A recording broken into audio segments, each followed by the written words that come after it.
beyond the four walls of our libraries.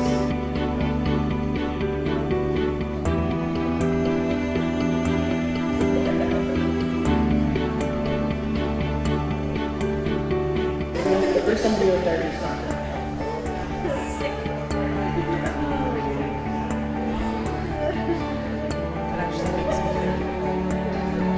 The rule of thumb that I always use,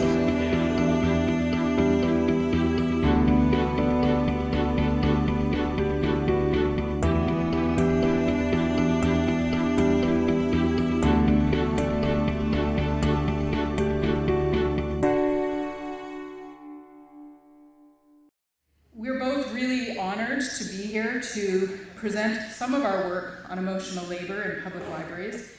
Norene and I have been interested in this experience, or in the experiences of public library workers for a few years. This comes from our experiences speaking to public library staff at places like this, from my time working as a public library manager and speaking, both of us speaking to our students. As you heard, we both are educators who work with library students. All of these conversations and experiences helped us recognize that there is a need to begin to pay attention to some of the difficulties that come from working in public service. As you'll see, the research side of the industry is starting to take notice of the negative effects that may come from working in public libraries. We see terms like emotional labor, mission or job creep, vocational awe, even trauma and burnout coming up not only in the literature, but also in our day-to-day conversations. So our plan for today is to unpack the meaning of some of those phrases in the context of public library work. But have no fear, we're not going to end your day of learning and fun on a really heavy note. We're actually also going to give you some solutions. We hope we're going to give you some solutions. Some of these are solutions that we're still working on. It's part of our current research project. And that project is actually going to take us into developing an interactive, team-based workshop for emotional labor in public library work. So today's presentation is really just the beginning of what we hope will be ways that library staff members and board members can develop self-awareness, coping strategies, and find ways in which we can all work together to build a healthier environment with a reignited passion for library work. What we really want to do today and in our research as we move that forward is to answer this question. How can we honor the sense of purpose that we all have in our jobs while at the same time avoiding going down the dangerous path to burnout? And on that note, we're going to tag team it. I'm going to call Norene up. I'm going to do a little song and dance to introduce the next. I get the fun slide. This is a real library. I actually don't know which library it is. I just picked it up off the internet out of beautiful pictures of libraries in Europe, no doubt. What is the library of your dreams? What does it look like? And what did you envision your job to look like before you started working in a library, for those of you that work in a library? When I was doing my PhD research, I was interviewing library technicians. And one thing that was clear about what they envisioned their work to be like when before they started the program, and then what, in actuality, what their job really was. And the thing that was certain was that they were brought into library work because they had a passion for the work that libraries do and for helping people. I've been doing a little bit of research around, there's a researcher in South Carolina, Katrina Davis-Kendrick, and she's been doing a lot of work on low morale in library work and racial and ethnic diversity in libraries as well. And what she stated as the experience of library staff now in 2022 contradicts the commonly held idea of the public library as an idyllic workplace that is quiet and free from distractions. How many of you work in a quiet and idyllic workplace that is free from distractions? There's a lot, I think, that we do now in libraries that now that we're in the job that we never expected that we would be doing. There's a report out just this year called The Future of Libraries, and it talks about what libraries are involved in and what is expected of libraries today. And I'll just highlight a couple of those things that they talked about. They talked about really overall the increased emphasis of the role of libraries in society. We exist to support our communities, right? That's our fundamental, I guess, purpose. But because of this, we also have to continuously adapt our services to support those communities because it changes. But in the Future of Libraries report, it talked about some of these increasing responsibilities and duties. One of them is increased accessibility and inclusivity, so designing a library without barriers, paying attention to equity, diversity, and inclusion. Not just because this is the trendy thing to do, but because it's the right thing to do. But there's a lot of work involved in that, right? When you start to think about what you have to do with that, a lot of factors to think about. Another thing that report talked about is how libraries and library staff are thought leaders. So even social media influencers, as the need for more credible information grows. So like the fact news checkers, right? We have to be sort of the experts in that. We're the portals to technology and training. So now, increasingly, more expected to be more expert at any new technology that comes up. We're expected to do that. And the report also talked about the need to upskill or train and develop staff to encompass all of these additional roles. And the report actually did acknowledge that we go beyond our job descriptions each and every day. So that's really the environment in which we are now working, and that is the future of libraries. Oh, still me. Okay. This is a little word cloud that highlights some of the words that we're talking about today and some of the words that are coming up in the literature. And, I'll preface it by saying that there's no question that most of us feel quite privileged to work in this field and to work in libraries. And like I said, when I did my research with library technicians, the library technicians really felt that they had chosen the right career path, that it was, in a sense, their calling, in a way, and that we were amongst our people. I heard that repeatedly. So that's not really in question, that we question what the value of the library is or the value of our job. But what we see now is we see, I guess particularly since 2020, attention paid to the more detrimental aspects of public library work and working in a profession where it's perceived as being peaceful and fulfilling. It's not quite the utopia, perhaps, that we envisioned. So these are some of the words that are associated now with research at the minute, currently. But we don't want you to despair when you read this, because this is kind of a heavy slide with words like job creep, precarity, trauma, exhaustion, burnout, depersonalization, stress, those sorts of words. We think that, in fact, drawing attention to these issues is actually a good thing, that the literature is starting to pay attention, the research is starting to pay attention. It's not, I guess it's a realization that the library world isn't that utopia, and we need to address the issues that we are facing as people that work with the public in this somewhat precarious world. And it's also good for us to know that people are addressing this and talking about it. And also it's important for us to know as workers that we're not the only ones experiencing some of these issues, right? We're not the only ones experiencing the stress or anxiety or low morale or burnout that we might be feeling in our jobs. So we're going to take a moment and define some of these terms that are coming up right now and are starting to gain a little bit of attraction in the research. Now it's you. We didn't practice the transition part of how this was all going to work.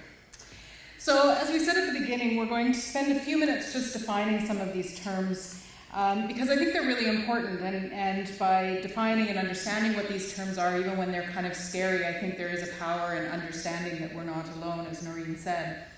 So the first term we're going to talk about is vocational awe. And this was a term that was first defined in 2018 by someone who described it as the set of ideas, values, and assumptions that librarians have about themselves and the profession that result in notions that libraries as institutions are inherently good, sacred, and therefore beyond critique. I argue that the concept of vocational awe directly correlates to problems within librarianship like burnout and low salary.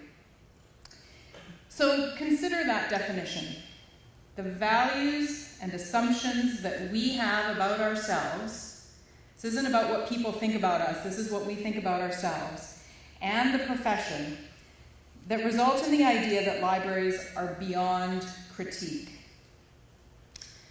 So what are some of those values that we hold in the library world that might actually be causing low morale for those of us that work in libraries? When I think about some of those values, one of the ideas that I think about is the notion that libraries are neutral. This is something that we hear a lot. Libraries are neutral spaces. And that idea has come under fire recently. And to quote a recent article that stated, libraries have never been neutral spaces. To imagine that they can be now is a naive fantasy and a perspective that actively harms oppressed communities. Every decision made about collection, development, and maintenance, staffing needs, strategic planning, as well as countless other aspects of library management, some of the things that Margaret was talking about earlier, involve people taking sides informed by experience, bias, and hopefully thoughtful research. By no means can we claim that any of these decisions are neutral. We live in a highly politicized world, one teeming with corruption, civil unrest, and polarized opinions. You'd be hard-pressed to find any decision a person can make that is not political in some way. All of our communities and every library worker lives in these conditions. To ignore this truth robs us of the shared experience of facing persistent injustice and navigating the complexity of making morally sound decisions for ourselves and for the people we serve. Now that's a really long quote, but I think it's really important because that is a value that we hold, and I think we need to unpack that for each of our communities. But really, what is that value and many others? There's lots of rhetoric around public libraries and kind of what we're about and who we serve. What is this doing to us as library workers? And I have no doubt these are things that we talk about because we all love the library, and we all love the idea of the library. And we know that our communities very much appreciate the work that we do. But this notion of vocational awe, that we are beyond reproach, can result in problems such as burnout, because as Ettar, who coined the term initially, states, the sacred duties of freedom, information, and service are so momentous that library workers can be easily paralyzed. In the face of grand missions of literacy and freedom, advocating for your full lunch break can sometimes feel petty. And tasked with the responsibility of sustaining democracy and intellectual freedom, taking a mental health day might feel shameful. Awe, therefore, is easily weaponized against the worker, allowing anyone to deploy a vocational purity test in which the worker can be accused of not being devout or passionate enough to serve without complaint. Related to that is this phrase that I'm sure we can all relate to. A challenge that we all face is this notion of mission creep or job creep.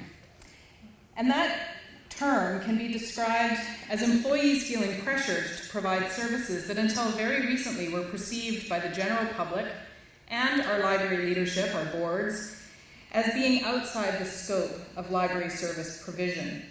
So think about libraries being asked to administer naloxone in the case of an opioid overdose in the library. Or some of the things that Norene was talking about in the previous slide, where we talked about providing technology support for the newest and the greatest technology. As Norene also said, we have people who say, oh, it must be so nice to work in the library. You must read all day. Wouldn't that be nice if that's all we did? Most of us never even have time to read on the job, never mind the fact that in some cases our jobs very rarely have anything to do with books anymore, because we're expected to be all things to all people. We're expected to provide social services, education, technology support, early literacy, and sometimes even health services. We're asked to de-escalate intense situations 1 minute and provide excellent early literacy programming the next. My own students in the School of Library and Information Studies say that they sometimes think we should be incorporating social work and early childhood education and mental health training and technology support into our formal training programs. And I think many of us are doing that to a certain degree.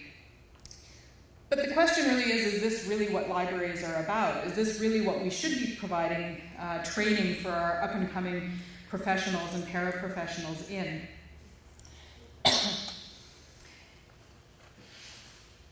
I would argue that it's probably a fine balance, but the reality is we're constantly being asked to do other duties as assigned without necessarily extra money, without extra human resources, and without additional training on the job.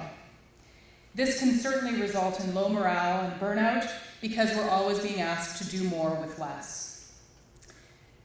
And that's not a very cheery thought to leave you on, so we're just going to move on to the next slide, which is also cheery, talking about job precarity. And then I'm going to turn it over to Norene very soon. So you only have to put up with me for, I think, one more slide.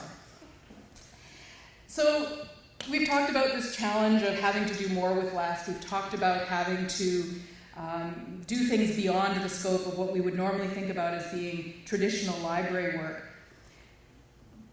But another factor that leads to or can lead to burnout and low morale in libraries is this idea of precarious employment. So what is that? Essentially, it is unsecured, unstable, temporary employment. It often means working in temporary part-time positions that do not provide employees with benefits or job security. Shifts might be split, and in larger library systems, it may mean that library workers are working in multiple different branches in the same week or even the same month. A recent CBC article on this topic, this was a big enough topic across the country that there was a big article written about it on the CBC website. So this article stated that the average wait time for someone to be hired as a full-time librarian within the Toronto Public Library system is a decade. And that's for people who already have their foot in the door and are working in that system in some capacity. So jobs like librarianship or nursing or teaching, all public service work, I will add, that were maybe once considered the realms of stable employment. These were areas that many of us were drawn to for a variety of reasons, have become more and more precarious, and that can certainly lead to lower job satisfaction and more stress. I think of this particularly for those of us working in libraries who got into it because we are drawn to the relational aspect of the work. I know for me, one of the joys of working in a public library was that I got to see the same coworkers day after day. I got to see the same customers, even the ones that sometimes drove me crazy. I got to see them day after day, and you build those relationships. And if you're not working in the same branch every day, it's really hard to build those relationships. And while this might be particularly true for people that work in larger systems like Toronto or Vancouver or even Edmonton, I suspect some of this might resonate with many of you who are working in smaller libraries because the library isn't open full-time, hours may fluctuate, depending on budgets and community needs. And of course, the dreaded word of COVID, which kind of created precarity for all of us over the last couple of years, never knowing whether the doors were going to be open or whether we were going to be allowed to serve our customers in the same traditional ways. So all of this can create tension and stress and burnout, and it leads to something called emotional labor, and that's where Norene is going to jump in. And this is really our wheelhouse. This is kind of the area of our research we've been focusing on for the last couple of years. And we did a study 2019, right before COVID, I think, and we surveyed all across Alberta, library workers, any library worker that worked in public service. So it could be small libraries, rural libraries, big urban centers, kind of the whole gamut. And this is kind of just a little bit about that part of our study that we discovered. And emotional labor is an area that is starting to see a lot more attention in the research as well, particularly having to do with library work. It's been something that's been around since 1983 as a term, as a phrase, but associated with other professions that work in public service or customer service, but more recently getting attention in the library field. Because, again, going back to the fact that everybody thought we were just fine. We work in this utopia. But, you know, the reality of it is that we are working in a very public space with so much diversity of issues and problems around us. So, 1983, coined by a psychologist named Arlie Hochschild. How many have heard of the term emotional labor? So a few people, and after today, everybody can put up their hands. And the psychologist was in a flight attendant training program. She was observing in this program. And the instructor of the program said to the people who were part of the training, smile like you mean it. And so everybody frantically wrote down, smile like you mean it, smile like. But Arlie Hochschild wrote down emotional labor. And that was the first instance of that term, and when she started to think about what emotional labor really meant. And it is the idea that emotions must be regulated in order to do your job. So very simply put, what you're feeling on the inside is not what you are portraying on the outside. We do that in life. We do that especially in public service. Any job that requires a lot of personal interactions, customer service work, is considered to be emotional labor work. And certainly public libraries can be categorized as emotional labor because we are so service-oriented and we have jobs that often consist of highly charged conversations, right? And challenging customer interactions. So it is not just about performing emotional work or our emotions on the job, but it's that dissonance between what we should present but what we actually feel inside. The research talks about rules, that there's rules in how to act. They're called display rules. So they talk about surface acting and deep acting, and how most of us perform surface acting, which means that what we are portraying what we have to present as an emotion on the outside is a complete opposition to what we're feeling on the inside. So we're just putting on that smile like you mean it demeanor. But in some cases, the worker may also attempt to change their inner emotional state so that it's a more authentic and empathetic display of emotion, and that's called deep acting. So that's when you're actually trying to empathize with the anger, the emotion of the person in front of you. And as a result, it kind of diffuses the situation a little bit, and you have less of a dissonance between that frustration or anger, panic, whatever you feel inside, with what you have to portray on the outside, based on what we know about how we're supposed to be in public service. So the research suggests that surface acting is actually not very good for us. That leads to a higher level of stress, exhaustion, and burnout. Deep acting can also do that because it's difficult to be empathetic all day, but if there's less dissonance between what you're portraying and what you're feeling inside, then there's less of an emotional strain on you as a person. So deep acting is sort of the way to go. So that in a nutshell is what emotional labor is. We wanted to share with you just a few of the stories that were told to us by some of our participants, so you get a sense of what type of emotional labor, just examples of what emotional labor is. And these are participants, like I said, from across Alberta, people like, maybe there are people who even participated in the study here, large libraries, small libraries, everywhere. So we'll read a couple of these quotes. Just looking at the time. Okay, so here's, you're going first. Joanne's going to do the first. Get the cane. I drag you off. Okay, so first, I've been emotionally and physically threatened, dealt with overdoses, narrowly avoided physical confrontation, you name it.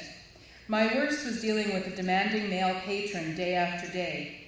Finally, I would not assist him in his demands. He tried coming around to the back of the desk to attack me. Another story. A customer attempted to hit me after telling her that she would have to wait for a computer. She attempted to launch across the counter, and when she couldn't reach me, she punched the computer in front of me instead. Another story.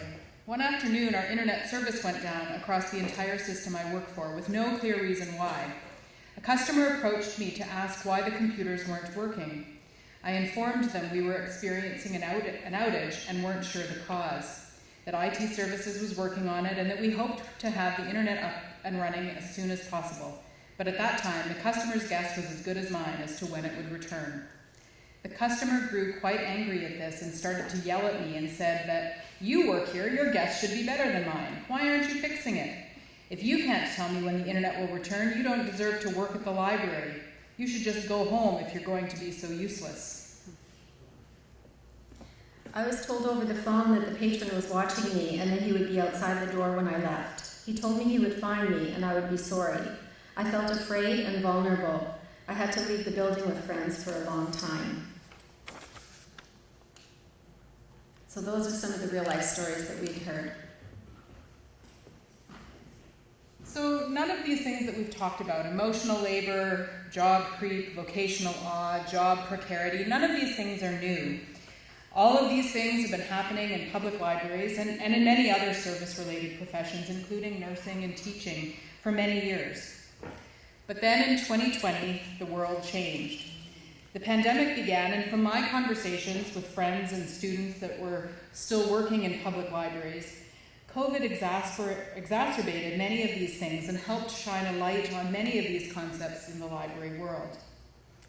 According to the Emotion Matters report, which is based on a study that is currently underway in Ontario about emotional labor for library workers, the experience of emotional labor and regulation among frontline workers is a pervasive stressor, one that contributed to emotional strain and burnout before the pandemic and extends beyond the unprecedented experiences caused by COVID-19. Similarly, the emotional balancing act that many library workers experience between fear for one's personal safety and maintaining professionalism has been a significant stressor for service workers during the pandemic. So, a little summary slide about all that we talked about so far, and then I promise that we have some preliminary solutions and strategies that we want to share with you. But this little pie chart sort of demonstrates some of the results of the research that we did, but also just what the literature is saying. With all of these factors that are leading to a workforce that is more stressed, more anxious, feeling unsupported, dealing with low morale, and even feeling burnout. And remember that this is a good thing that we're talking about it, that we're actually paying attention to it rather than sweeping it under the rug and pretending that it doesn't exist. And it doesn't necessarily exist for everybody, but I would say that everybody has experienced at one time or another at least one part of this, if not more of it. Frustration, we are frustrated, it means that we have nowhere to vent. Here's another quote from a participant. "It is exhausting. We have to always be calm and professional, which is often okay in the moment, but afterwards, we don't have a way to let it out. It festers." Compassion fatigue is another thing, right? It is tiring to be compassionate all the time.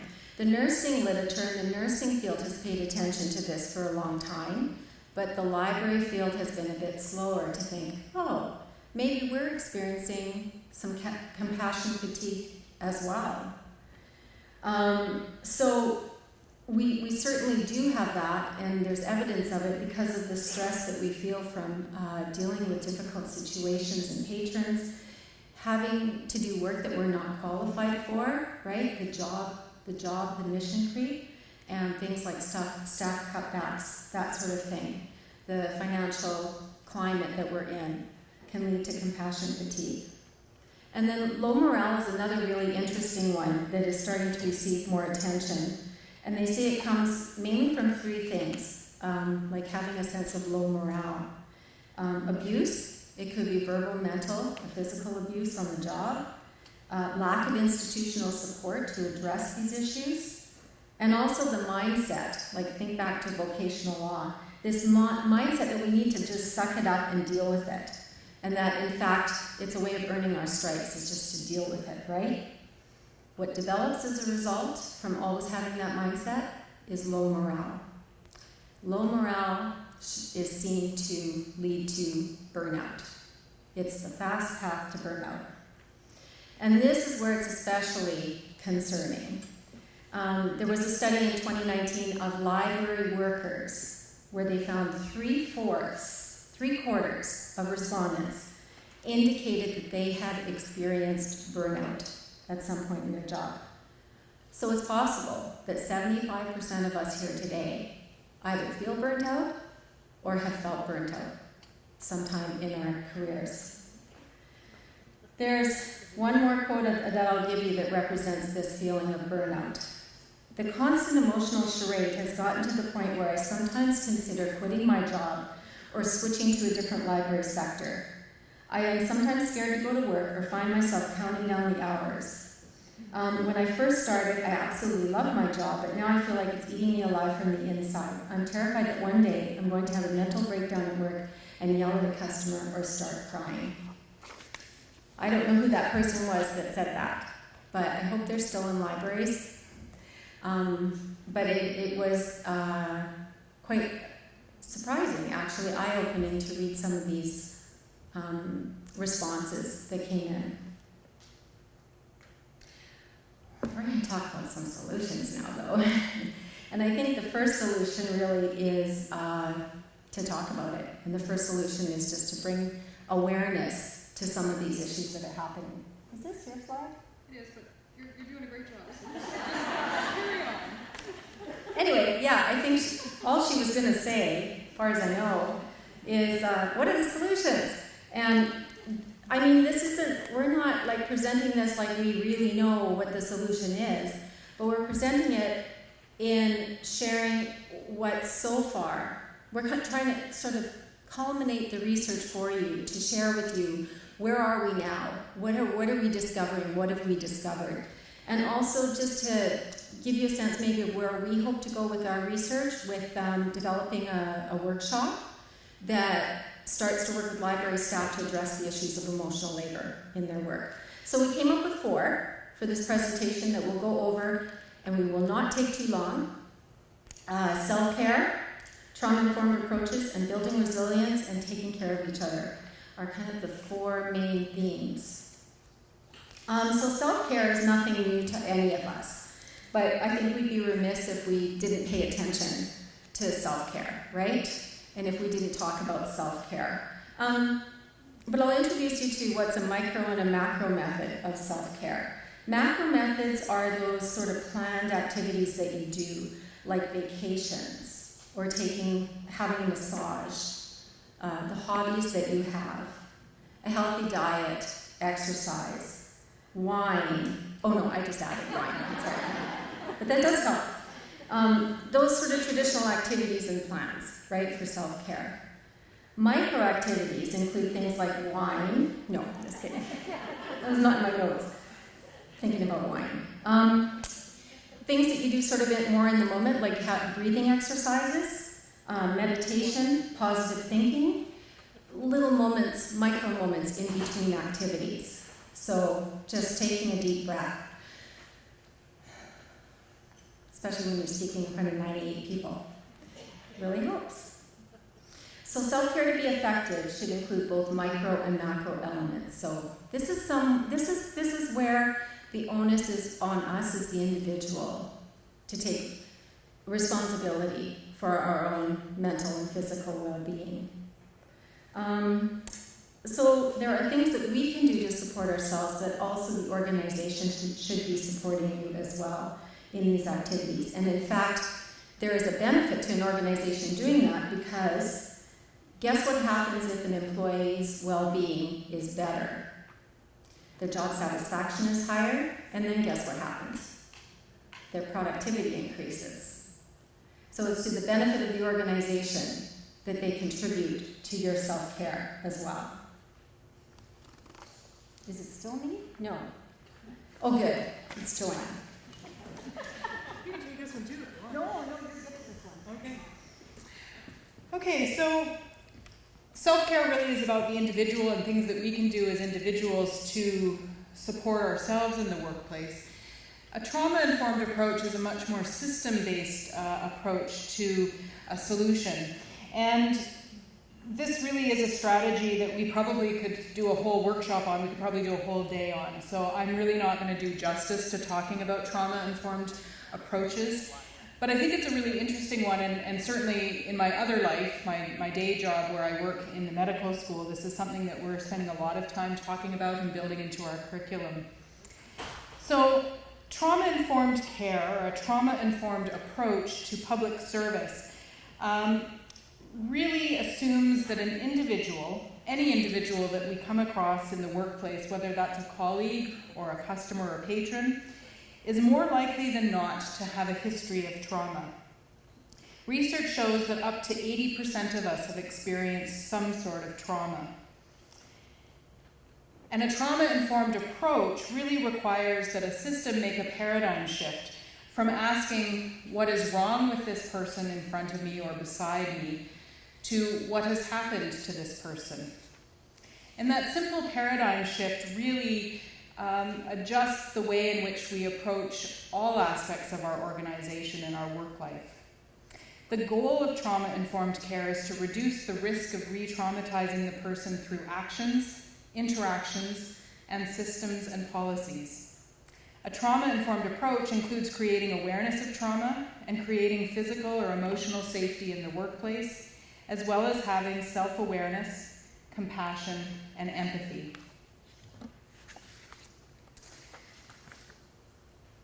So a library or any other service-based organization would be considered trauma-informed if it realizes how widespread trauma is, if it recognizes the signs and symptoms of trauma, if it responds by integrating knowledge into practice, and if it actively resists doing further harm. So by using a trauma-informed lens to policies, practices, and services, libraries are offering a potentially therapeutic space to their patrons, especially those who may be vulnerable or who are especially affected by trauma. This road to trauma-informed care, this diagram that's on the slide in front of you, can be a useful framework for our interactions with patrons, but also with one another. Library staff members, as we said in some of the stories that we shared with you, may experience traumatic events at work. So focusing on training for library staff, creating a culture shift, perhaps establishing an internal trauma team, and looking at policies and procedures through this lens is supportive of both staff members and our patrons. Oops. Yeah, it's me again. Good job. Okay, so I'll talk to you a little bit about resilience and how we can sort of refocus how we think about resilience. The slide really says it all. Resilience is something you do, not necessarily something you have. So the definition of resilience is how well that you absorb stress and strain under adversity, right? And it seems like in the last couple of years it's been maybe more difficult than ever to be resilient, right? Even though it seems like resilience is something that is expected of us. How much more am I supposed to take on? How much more am I expected to shoulder? How can I carry somebody else's stress when I can't even carry my own? I consider myself to be a fairly resilient person, I guess, after years of working. But even in the last couple of years, even though my job, we switched from teaching in person to online, and there's that whole thing. And then also carrying sort of the emotional and mental weight of the students, because there are a lot of them that were falling apart, and it would impact their work, and they'd come to you for help. I felt all that, and so I felt at some point at least in the last 2 years, I have felt, how much more can I take on? Because this is just getting to be too much. And I think I'm a pretty resilient person, but one of the main causes of low morale, if you feel like you've kind of got a low morale mindset, is because we might have the idea that we have to be resilient. And it's often a result of the resilience narratives that we tell ourselves. So think about when you come to work on Monday morning and you come in with 100%, right? Ready to give 100%. But then there's a traumatic thing that happens at work on Monday. But then on Tuesday morning, you're expected to come in with 100%, right? That reservoir is always expected to be 100%. And that's what we call a resilience narrative that we tell ourselves. So I think what we need to do is not look at resiliency as a bad word, like grit or strength or even courage. Resilience isn't actually about courage. Resilience is about being vulnerable. Does anyone read Brené Brown? She talks about vulnerability, right? So resilience isn't about courage, it's about being vulnerable. In order to do resilience, you want to focus on building resilience as a team effort, not an individual one. So doing resilience means being intentional about facing your adversities, not ignoring and not minimalizing them, but being vulnerable and honest about those struggles. And that's how you do resilience. This is, I'll take you into the home stretch here, talking about taking care of each other. If you remember, that was our fourth point that we were going to give you. And this is the most important point, I think, and will be kind of the foundation of... You're supposed to do this slide, aren't you? It's on a roll. Just tell me if I missed anything. No, I lost my train of thought. No, that's okay. I think this is the one that is maybe it seems to be the most inherently easy thing to do, but might be the more difficult thing to do. But the fact that we really need to share the burden, so to speak. We really need to take care of each other. So Harvard Business Review, actually just in 2022, very recently in April, Harvard Business Review came out with this article on stop framing wellness programs around self-care. And they said, when organizations offer individual solutions, it can send the message that employees are on their own when it comes to their mental health. So yes, self-care is important, but it cannot be the only thing. So here are some ways that we can work on this together. Did I miss anything? No, you got it. Okay, good. Okay, so this quote, employee emotional labor, trauma, and stress is a collective rather than an individual problem. So this is where we're going to start. Harvard Business Review, this is where it's coming from that article, Stop Framing Wellness Around Self-Care. Because trauma, emotional labor, and stress is a shared experience. So it's based on two principles. One is adversity belongs to the collective, and the other is create and foster relational pauses. And I'll explain what those two means. One thing we do know, though, is that feeling disconnected from others can be detrimental to our health. When you think you're the only one who is experiencing trauma, or the only one who feels a certain way after a difficult situation at work, it does mental damage to you.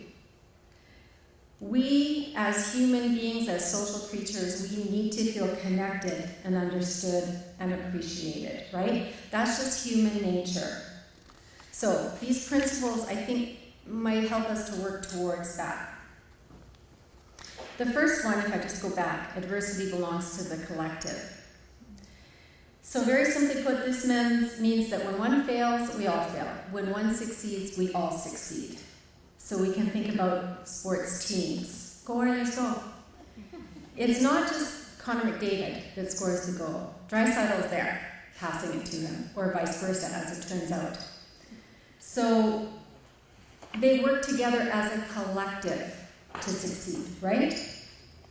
There's another sport that I hadn't heard of before I started researching this called adventure team racing. Have anyone heard of that?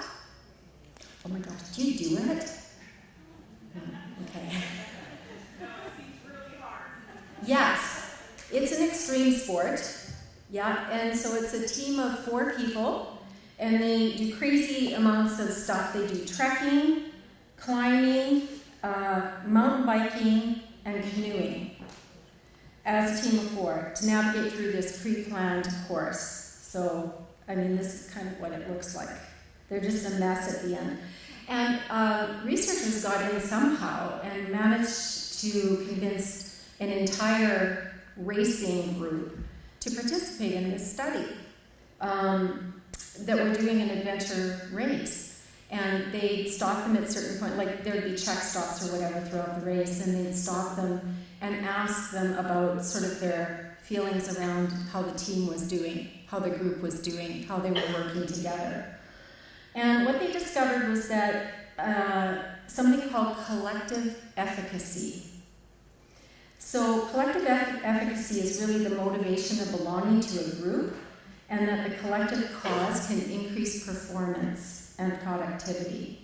And it showed that collective efficacy fosters a sense of motivational investment and an increased sense of staying power. So the more collective the group was together, the greater their motivation, therefore, for the most part, the more successful that they were, right? I think there was one example where there was one of them who was, the mountain bike broke down, I think, and they all stayed to work on the bike to get it going and kept going. So they discovered that this is actually true in a work setting as well, not just adventure team racing, but collective efficacy builds motivation as a team and can increase performance and productivity. So in other words, working together rather than individually to overcome adversity means we're more motivated to succeed. We also build resilience as a result.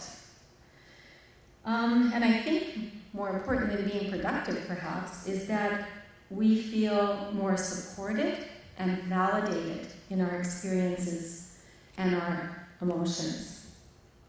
So the mind shift that we need to make here is that adversity belongs to the collective. So how do we activate this concept? And on to our final point, really, which is about relational pauses. Has anyone heard of relational pause? You know, I had not up until starting to do research in this, and it's surprisingly simple, but actually kind of groundbreaking too, I think. So it's a temporary, often brief break from ongoing task work where people are invited to ask and answer the question, how is our work affecting us as human beings? It's a good way to start and to come back if you lose track of what you're supposed to be doing in this meeting, but it's how is our work affecting us as human beings? So what we need to do is create space for these shared experiences. And the purpose of something called a relational pause is to create intentional and authentic opportunities for people to pause and to build the connection stronger. It is not psychotherapy.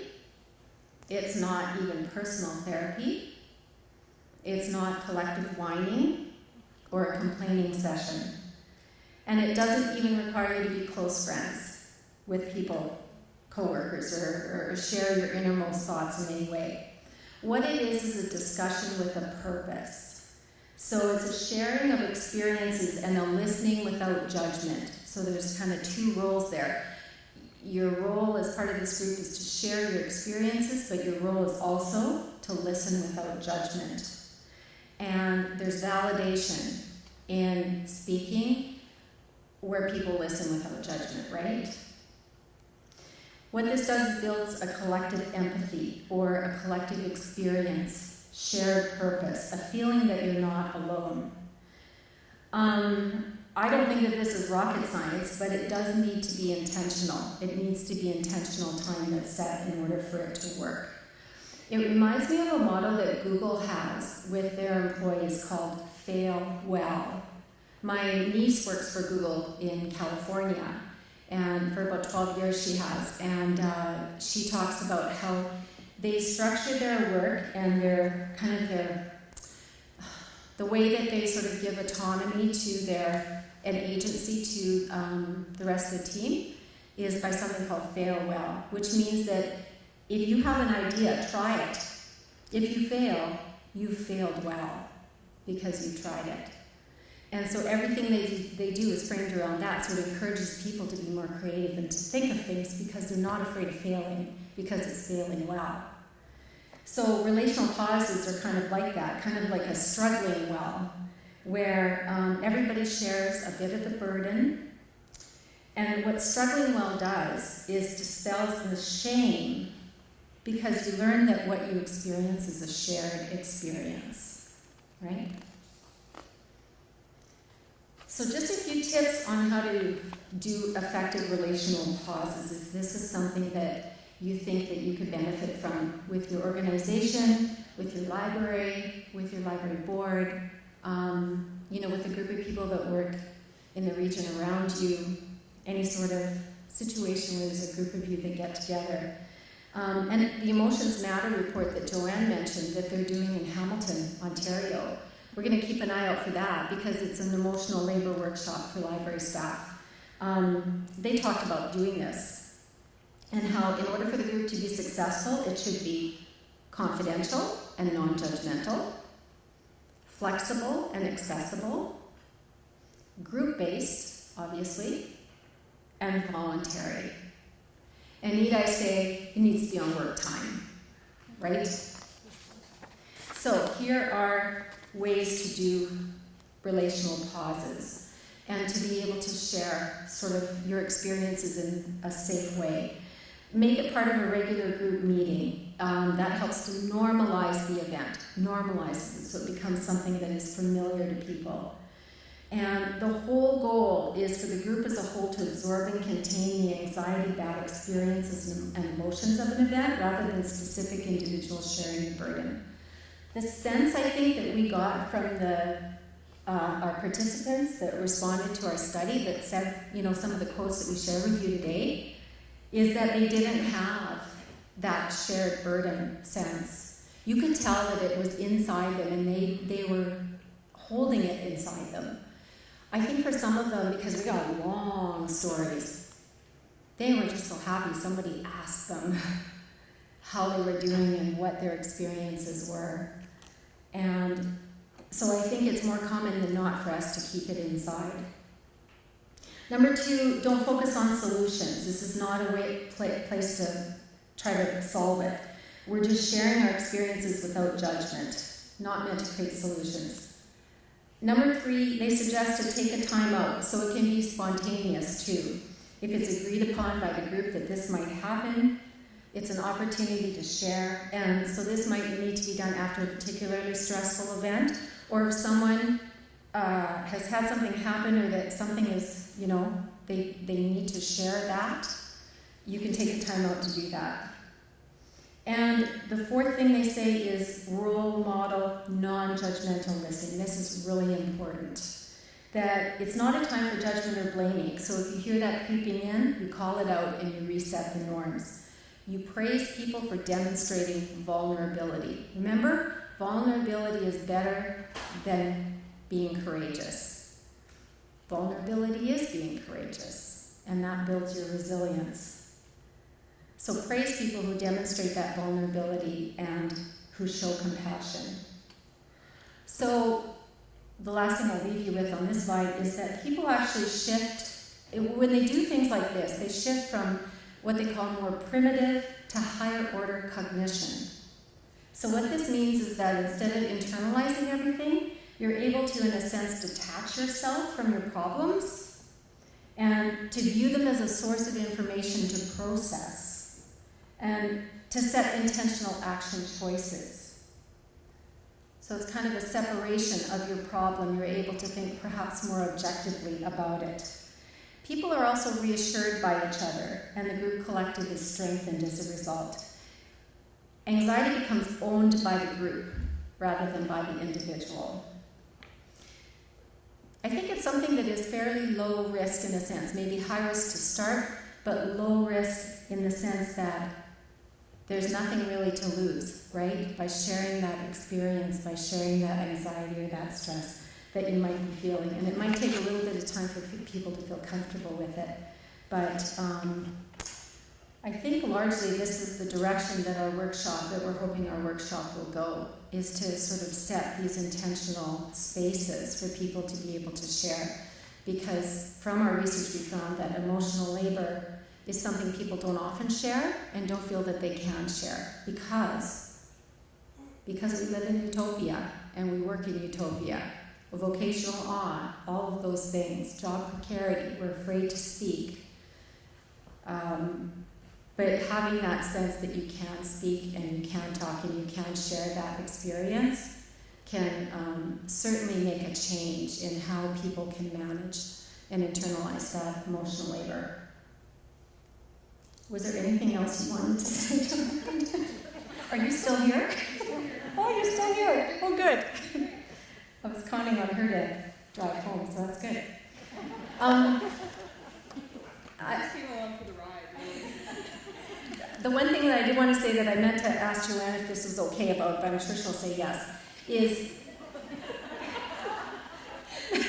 she's so confused. Sorry. Is that we're not promising the world with this workshop that we're doing, but we're going to try to do something, start with something small. And if you are interested in us keeping you abreast of how we're doing, and if you'd like to participate as a pilot study in the workshop in the fall, we would be happy to have your library or your board or whatever it is, your region, to participate in it as sort of a pilot study approach for a workshop. We think it's going to be an online tutorial. It could change. You might come in, I don't know. But if you would like to participate in that, please feel free to contact either of us, and we would be happy to keep in touch with you. We've got a list of resources here. I'm assuming that we can share the PowerPoint in some way so you have our notes. And there's a few resources on here, not all scholarly. There's the Harvard Business Review article on there that you might be interested in reading a little bit more about. So I'll leave it at that. That's when we went to Google to meet my niece down in California a few years ago. Joanne and I went. Thank you very much for listening.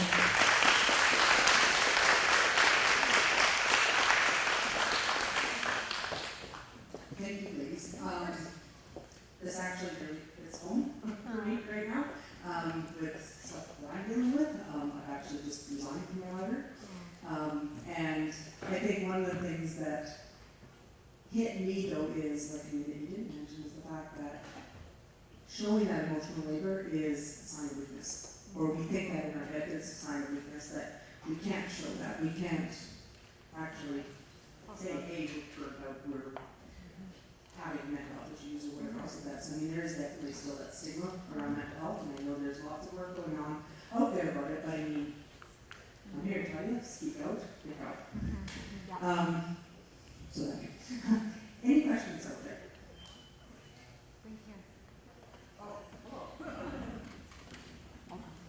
It's not a question, but it's a comment actually that happened to me. I've got a nursing background and I'm retired, thank God, because of COVID.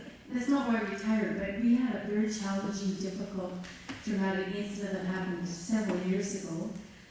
And by the time I left that morning, we'd already been talking to counselors. They brought them in immediately. I think it was Chappelle Group, I'm not sure, I can't remember, it was a while ago. And by the time I left, later on that morning, I was informed, and all three of us who worked that night says, don't bother coming back to work tonight, because we've already got you covered, your shift has already been covered.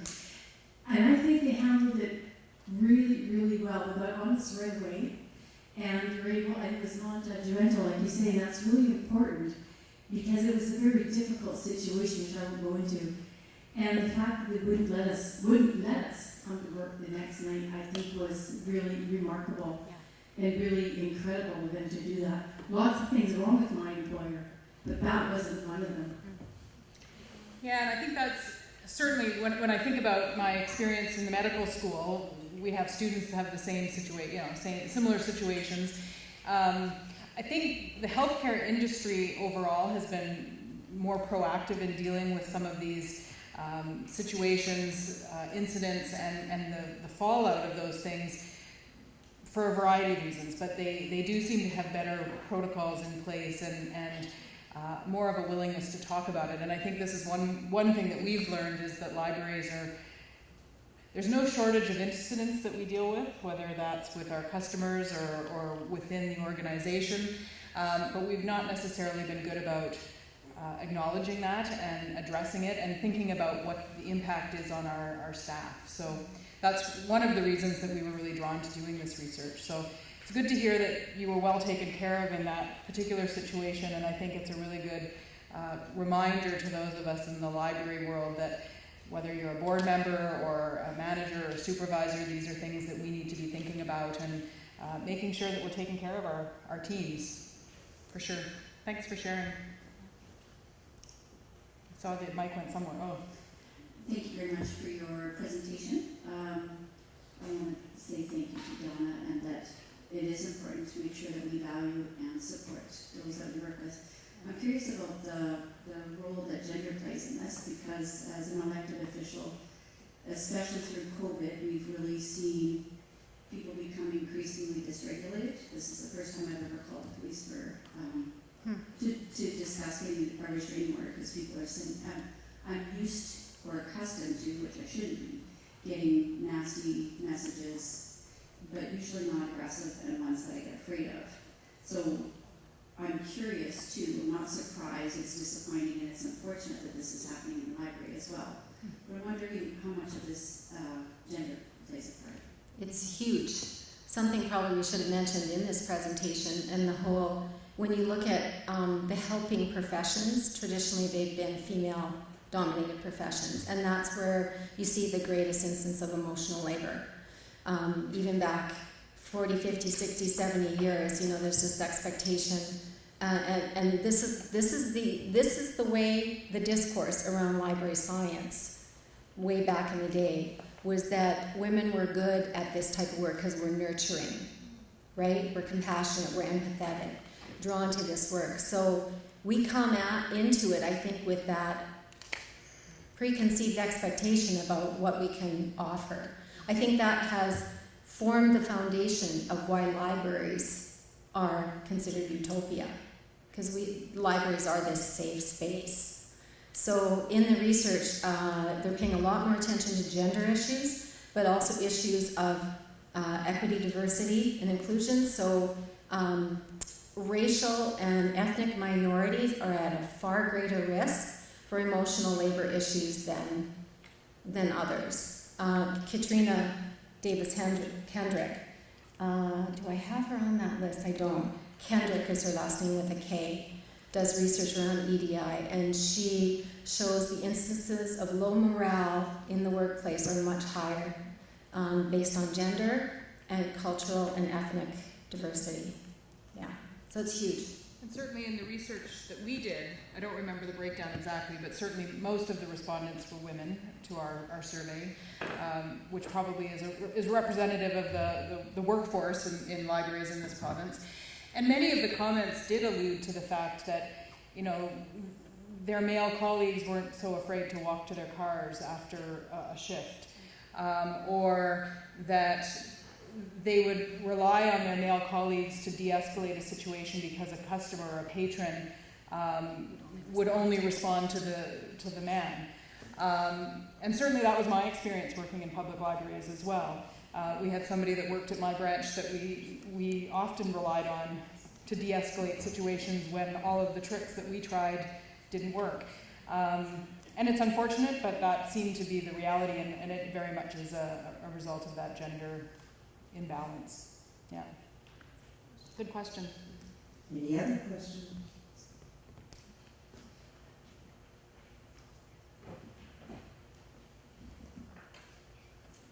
I'm just wondering, when you're talking about relational pauses, you said not focusing on solutions or problem solving. At what point would you start to talk about that? Both running to the microphone. I don't think think there's anything wrong. Like, I don't think it should be off limits that you can't offer solutions or solve, but it's not the purpose of it. So I think when the intention is set that it's a time just to share and to kind of have that collective experience shared. If it goes to sort of, okay, well, this opens up an issue with our policies, or this opens up an issue with how we're responding to patrons, or how we're supporting each other on the desk, for example. Then it can present those solutions. So I don't think it has to be off limits. It just shouldn't be the focus. It shouldn't be the point of the pause. Kind of reminds me of a parenting trick that I use with my teenager more often than I'd like to share. But the question is, do you just want me to listen, or do you want me to help solve the problem? And I tell you, things got a lot easier at my house when I started asking that question, because more often than not, she just wants to vent, she just wants to share. And I know we said in the relational pause, it's not so much about whining or complaining, but sometimes the whole point is to just have that opportunity to share, and even just by relaying that, sharing that experience, you feel better. But if somebody wants to present a solution, or if somebody actually says, we need to do something so that we can move forward, I think then that presents a really great opportunity to further that conversation. It's amazing how libraries and parenting often go hand in hand. That actually makes me think of going to see a counselor. How do you feel about that? Right. Just backing up one question where your answer was, in regards to female, library workers relying on their male counterparts to de-escalate the situation. I think you said something about addressing the inequality in that. Just curious what you meant by the inequality, if it's just a biological difference. I know myself, I'm 5'5.5" If there was a 6'4" person in the office and there was someone inside, I'd put on that person. Is that what you're getting at, or something else? No, actually, the fellow that I was referring to was not a big person either. So, no, I think the inequality for me was just that sense that was the only male colleague that we had. And so somehow all of the women who'd all had the same training, we all had the same tricks of the trade, so to speak, but that our patrons, our customers, often treated us very differently than they treated our male colleagues. And I found that sort of the reality, but it was often frustrating as well. So that's simply what I meant by the inequality of it. Yeah. Any other hands? Great questions for a Friday afternoon, Yeah. at the end of the day. Maybe just a comment that being a brand new board member and coming out of COVID, that everybody needs to recognize all the hard work that was done, and that every occupation had a hard time, but I took for granted maybe what my library was going through. Does that make sense? Mm-hmm. That everybody needs some recognition for how hard it is. Absolutely. And I think lots of professions got lots of recognition, and justifiably so, but I think, and I can probably speak for Norene, I've taught many classes over the last couple of years with students that are working in libraries of all kinds, but primarily public libraries.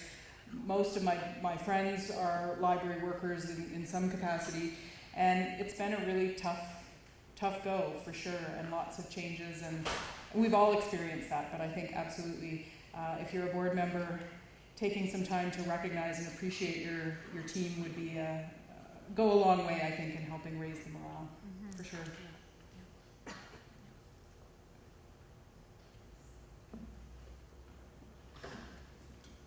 I'm not seeing any other hands. We'll stick around for a few minutes, so if you have questions, come and chat. We'd love to talk a little bit more about this. But as Norene said, thank you so much for having us. If you have questions or comments, or if you would like to be involved in the next phase of our research as that takes shape, send one or both of us an email, and hopefully we'll get to share some of that work with you again down the road. We do appreciate your attention, your interest, Yep. and wish you all the best of luck. And you guys are doing a great job.